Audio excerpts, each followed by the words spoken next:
Hi. So today's video is going to be a self-inquiry, and we're just going to go deeper and deeper and deeper with it. And you can stay for as long as you feel comfortable. But there may get to be a point in time where you feel like it's too much.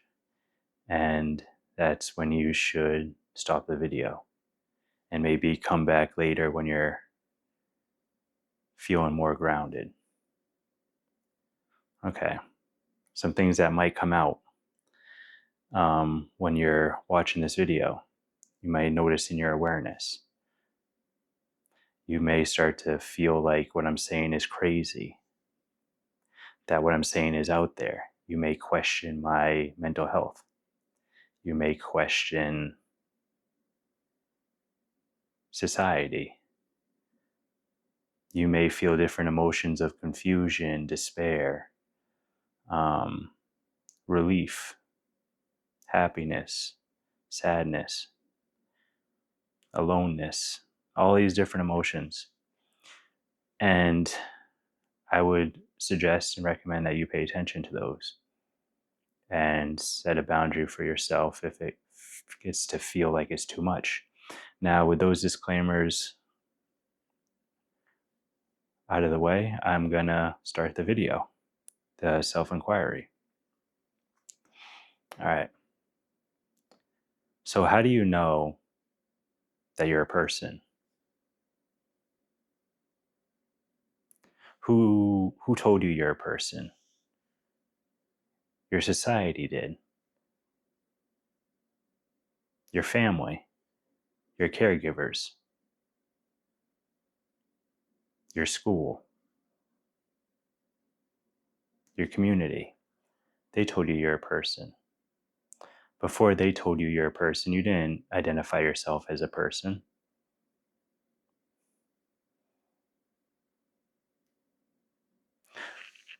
How do you know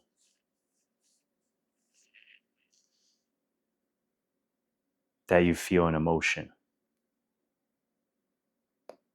How do you know that the emotion you feel is anger? Or the emotion you feel is happiness or sadness?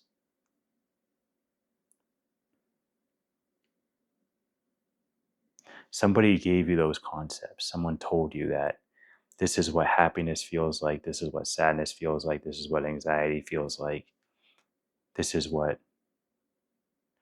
said emotion feels like in your body because everyone else says that this is what it feels like. Well, how did everyone else know what it feels like? Because somebody told them. So at this point, you might be thinking this is just really crazy.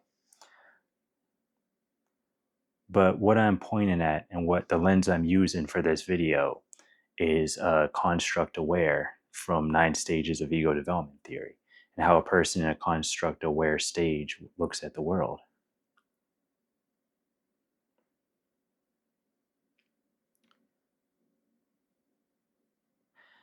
Everything in the world is made of concepts. And we create a story for ourselves every second of the day. And many people are infused with their story. They believe their story to be 100% who they are. They believe they're a victim.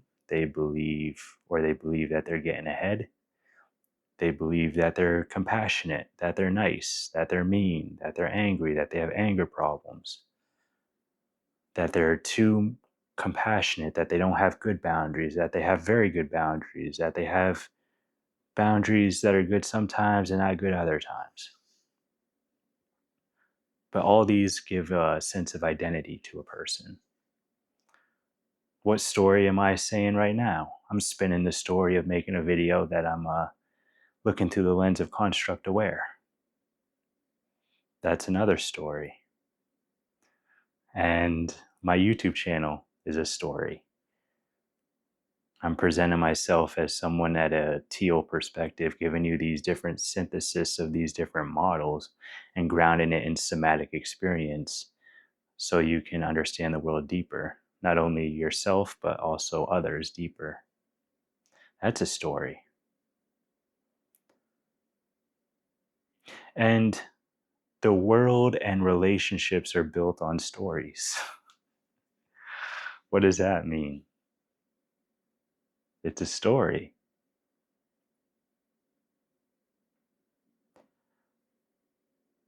When spiritual teachers talk about having an ego, and the ego is a storyteller, that is a story about a story. Sounds kind of meta. And all these stories are within the same game of being human, living life. Life is a video game. Life is a play. We're all playing our part, our different parts. We go to work, we play the competent employee if we want to keep our job. When we're with family, we play the role of whether it's daughter, son, nephew, niece, mother, father, uncle, aunt. We're playing roles there. We're in the play. We're reading the script that our culture gave us. And it's happening all the time. You know, you watch movies like The Truman Show and you think, oh, that's a beautiful movie. What if the world is like that? The world is like that. Or you watch Groundhog Day and the character Bill Murray is living the same day over and over again. And you think, wow, this is an amazing movie. Well, you're in that movie.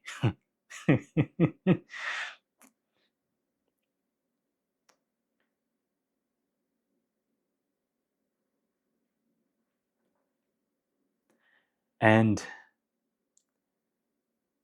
a lot of spiritual communities talk about this type of stuff, you know, that there's an ego and it's bad. Got to kill the ego, get rid of the ego. Or don't focus so much on the ego because all concepts are not are distractions. All concepts are distractions. Well, even saying all concepts are distractions is a concept pointing to another concept. And it's not, from my perspective, just for autonomy and boundaries. From my perspective, to word it like that, it's not bad to have an ego. You're going to have an ego regardless. If you're alive, you have an ego. You have a identity of yourself and how you orient yourself in the world. From my perspective, it's more important to have a healthy, functioning, integrated ego, which accepts and allows and is compassionate with the negative emotions and the positive emotions. Happy, joyful, blissful, love, all these emotions and how they feel good in our body. Those are all the positive emotions. And then also all the negative, the sadness, the despair, the loneliness, the heart-wrenching pain, the heartache. Those are all the negative emotions. A lot of spiritual communities will say, we want all this positive emotions. That's why we want enlightenment, because it's going to be blissful and I'm going to feel like amazing. I want to be connected with everything. I want to feel bliss all the time, happiness all the time. I can always choose to be happy. But enlightenment isn't like that. And enlightenment isn't even all that special. It's not even important to talk about it from my perspective, because when a person says they're enlightened, the fact of saying that they're enlightened means that they're not enlightened. And enlightened is another concept. So anyway, back to the spiritual community stuff. So a lot of spiritual communities want and focus on the good, what they perceive as the good and the feel good emotions. And they want to demonize and polarize the negative emotions, the sadness, the fear, the anger, They want to dismiss those, spiritually bypass those. And when us as humans, to put it as this perspective, when us as humans push away a negative to try to keep the positive, we're putting more energy on pushing something away because we're so focused on, I don't want this, I don't want this, I don't want this. Oh, what if this happens? What if this creeps up? What if I'm not feeling this bliss all the time? Whereas if we accept that we're human beings and we have our positives and our negatives and our happy moments and our sad moments, if we accept that all this is part of the weather patterns of being a human, having a body, having chemicals in our body of different receptors and nerves firing and all this different stuff and stuff going on in our brain, when we accept that we have both of those, the light, the dark, it makes it easier because you're not pushing away, you're not causing tension and trying to fight against something. Because this might be seeming like it's going too far, but from my perspective, there is no enemy in the outside world. The enemy is our own mind. For a real life example, you see people, and you may have experienced this yourself, where you have an argument with somebody, and for a while you're telling them off in your mind. You don't like them, you don't want to be around them. Things they do irritate you.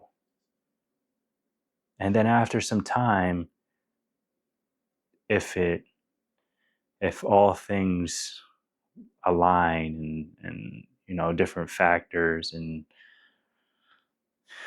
awareness, self-awareness, and psychological factors, environmental factors, different things um, happen in a way that makes it so you're able to reconnect with that person that you were mad at. That whole time, you were having the story of, I don't like this person, I'm never going to talk to this person again. But then after a couple minutes, couple hours, couple months, couple years, you talk to that person again. So it's always changing. Life is just always changing.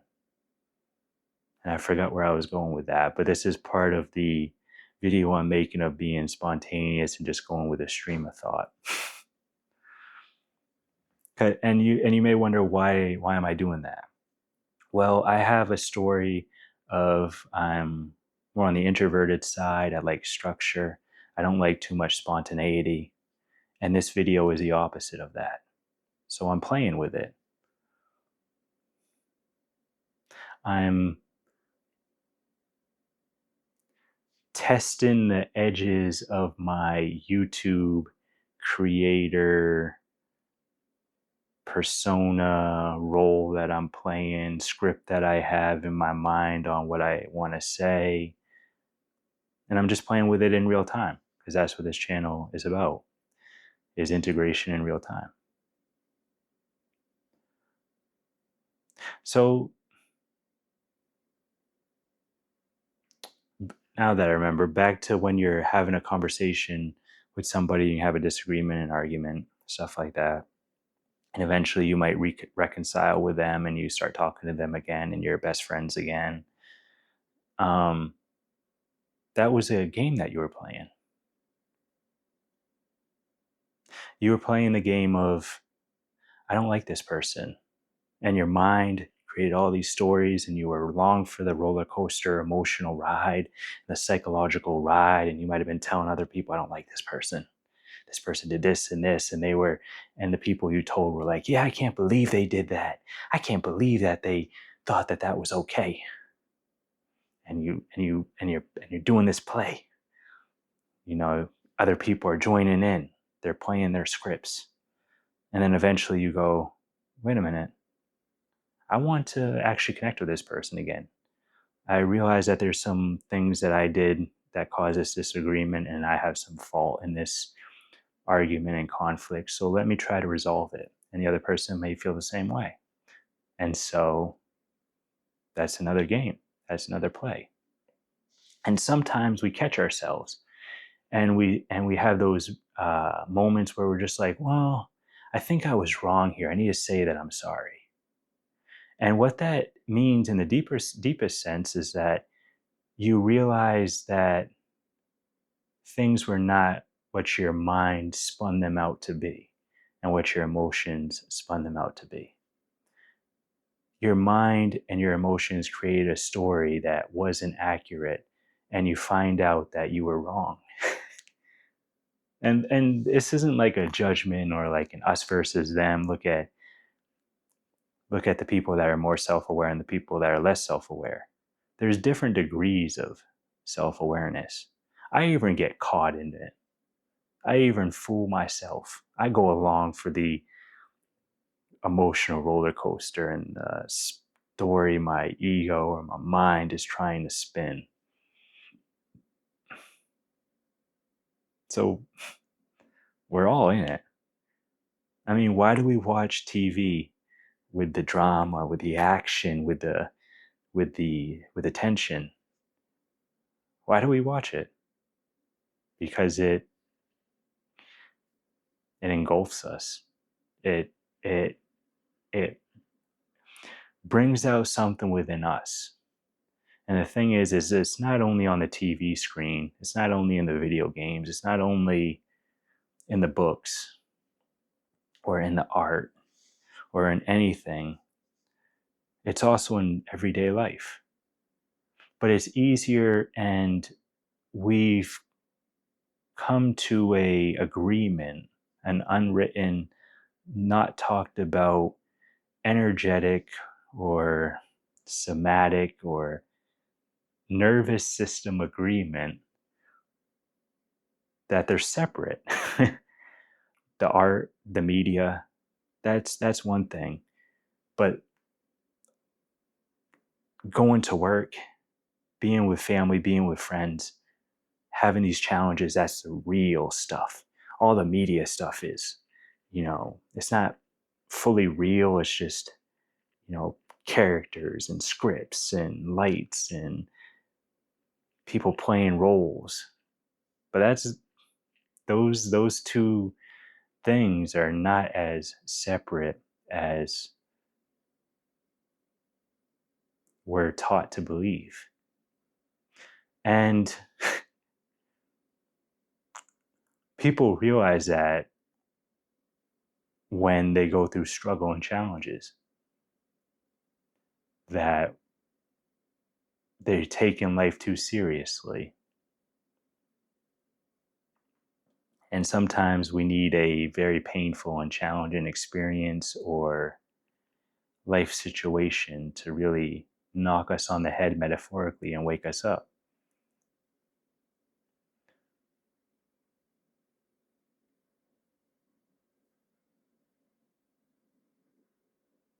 And sometimes we don't.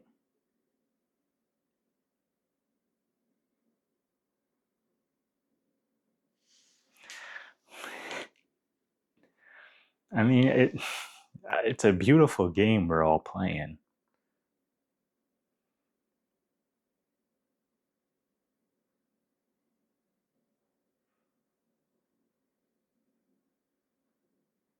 And even the videos that I have on my channel where I'm talking about the loneliness of second tier and um, even that video where I'm actually feeling sad and feeling alone and feeling envious of how other people can not be as aware of things as I am. That's a story too. And that story is as real as the story that I'm telling now. And it's as valuable and it's as playful and it's as serious.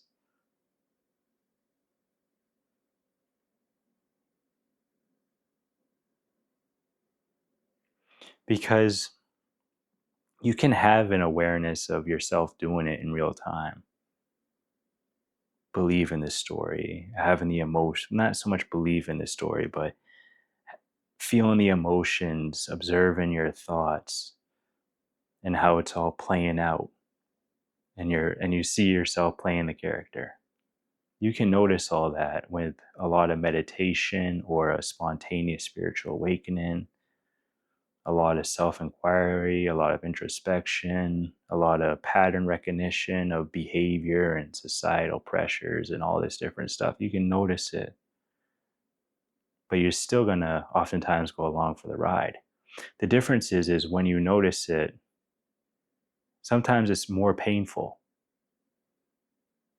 Oftentimes it's more painful because you see yourself doing it to yourself, and there's no one else to blame but your own mind and your own emotions.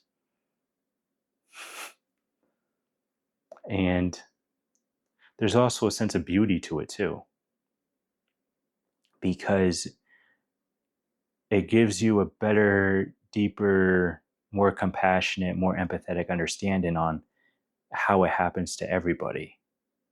The people that we like, the people that we don't like. And what I mean by don't like is I mean on the relative, not in the absolute. In the absolute, if you don't like someone, you really don't like yourself.